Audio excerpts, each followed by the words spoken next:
యాదగిరిగుట్ట ఆలయానికి అధికారులు సిబ్బంది గండికొట్టడం ఇప్పుడు రాష్ట్ర రాజకీయాల్లో కలకలం రేపుతుంది. భక్తుల నుంచి వస్తున్న విరాళాలతో పాటు ఇతర రూపంలో వస్తున్న ఆదాయాన్ని కొంతమంది అధికారులు సిబ్బంది గండికొడుతున్నారు. ఏడాది క్రితం స్వామివారి బంగారం, వెండి, డాలర్లు మాయం కావడం తీవ్ర విమర్శలకు దారితీసింది. ఇక తాజా ఆడిట్ తనిఖీల్లో అధికారులు సిబ్బంది భాగోతం బహిర్గతమైంది.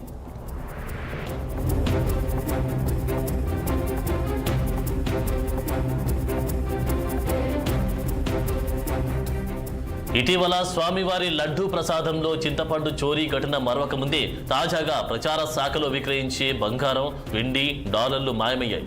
వీటి ఖరీదు దాదాపు 10 లక్షలని అంచనా వేస్తున్నారు అధికారులు. ఇవి ఏడాది క్రితమే మాయం కాగా ఇటీవల ఆడిట్ అధికారులు తనిఖీలు నిర్వహించి బంగారం, వెండి, డాలర్లు మాయమైనట్లు ధృవీకరించారు. క్షేత్రంలో లక్ష్మీ నరసింహస్వామి వారి ప్రతిమతో కూడిన బంగారు, వెండితో సిద్ధం చేసిన డాలర్లను దాదాపు 20 ఏళ్లుగా విక్రయిస్తున్నారు. మధ్యలో కొన్నేళ్లు వాటి విక్రయాలు నిలిపివేశారు.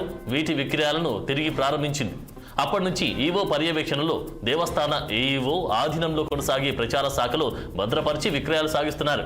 స్వామివారికి వివిధ రూపాల్లో వచ్చిన బంగారం, వెండిని కేంద్ర ప్రభుత్వం ఆధీనంలోని మింట్ కాంపౌండ్కు ఆలయ ఈవో అందజేశారు.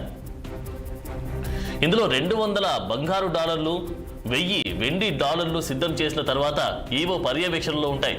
ఇటీవలి తనిఖీల్లో బంగారం, వెండి డాలర్లు కనిపించకుండా పోయాయి. దీనిపై దేవస్థాన డిఈఓ భాస్కర్ను వివరణ కోరగా త్వరలో రికవరీ చేసి బాధ్యులపై చర్యలు తీసుకుంటామని తెలిపారు.